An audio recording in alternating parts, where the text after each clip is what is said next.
প্রথমবার বিধায়কের হাত ধরে আর দ্বিতীয়বার সাংসদ ও কেন্দ্রীয় মন্ত্রীর হাত ধরে কয়েকদিনের ব্যবধানে বিজেপিতে একই ব্যক্তির দুবার যোগদান ঘিরে জোর শোরগোল শুরু হয়েছে বাঁকুড়ায়। 31শে ডিসেম্বর বাঁকুড়ার বিধায়ক নীলাদ্রি শেখর দানার হাত ধরে বিজেপিতে যোগদান করে জুনবেদিয়া গ্রাম পঞ্চায়েত এলাকার তৃণমূল কর্মী শেখ শামীম। কিন্তু 25শে জানুয়ারি সেই ব্যক্তি ফের একবার বিজেপির পতাকা তুলে নিলেন, তবে এবার বাঁকুড়ার সাংসদ ও কেন্দ্রীয় শিক্ষা প্রতিমন্ত্রী সুভাষ সরকারের হাত থেকে। আর এই দুই যোগদানের ছবি সোশ্যাল মিডিয়ায় পোস্ট করে দলীয় নেতৃত্বের ভূমিকা নিয়ে প্রশ্ন তুলছেন বিজেপিরই একাংশ। দলের অন্তরেই প্রশ্ন উঠছে, একই ব্যক্তি একই দলে দুবার কি করে যোগদান করতে পারেন? একই ব্যক্তিকে দুবার করে কিভাবে যোগদান করাতে পারে? কেননা আমরা বহুদিন ধরে দেখতে পাচ্ছি দলের মধ্যে একটা বেনিয়ম চলছে, সংগঠনটাকে একদম শেষ করে দিয়ে কিছু লোকের স্বার্থ সিদ্ধি করার জন্য তারা দলটাকে নিজেদের স্বার্থ সিদ্ধির জন্য পরিচালনা করছে। বিজেপির অন্তরে যখন এই প্রশ্ন উঠছে, তখন গোষ্ঠীদ্বন্দ্বের অভিযোগ তুলে আক্রমণ সারাতে দেরি করেনি তৃণমূল।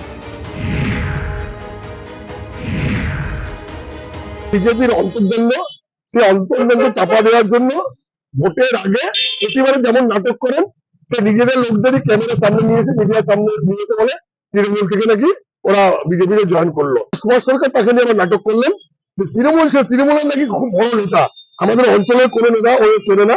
তৃণমূলের আগে নিজেদের ঘর সামলাক, কারণ উনি যে তৃণমূল থেকে এসছেন এটা তো স্বীকার করেছে। তাহলে তার অর্থ কি দাঁড়ায় যে তৃণমূল ঘর ভাঙছে? যদিও দলে একই ব্যক্তির দুবার যোগদান নিয়ে গোষ্ঠীদ্বন্দ্বের অভিযোগ মানতে নারাজ বিজেপি সাংসদ ও বিধায়ক।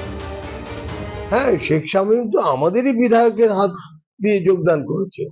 সে আবার গতকাল ইচ্ছা প্রকাশ করে যে সাংসদ এবং শিক্ষা প্রতিমন্ত্রীর হাত দিয়ে যোগদান। এটাতে আপত্তির কিছু নেই, এটা করতেই পারে, আর তাই আমি তাকে করিয়েছি। কিন্তু অপরাধের কি আছে? একই দলের তো আছে। কোন কর্মী যদি সেখানে প্রমোশন নেওয়ার জন্য কোনো মন্ত্রীর কাছে, নেতার কাছে যেতে চান, সেখানে পতাকা ধরতে চান, এটা সব তার নিজের বিষয়, এটা কোনো বিতর্কের বিষয় নয়। সামনেই লোকসভা ভোট। 19-এর ভোটে বাঁকুড়া জেলার দুটি আসনেই জয়ী হয়েছে বিজেপি। কিন্তু এবার কি হবে? জিততে মরিয়া শাসক বিরোধী উভয় পক্ষ।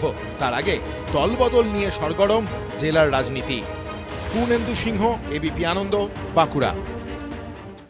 সত্য অন্তহীন, সত্যের খোঁজও তাই, সত্য সন্ধানে তাই আমরা অক্লান্ত, অকুতভয়। এবিপি আনন্দ নতুন ভাবনার প্রতীক, যা মনে মুক্ত, তথ্যে যুক্ত এবং যাবতীয় সীমানার বাঁধন থেকে মুক্ত।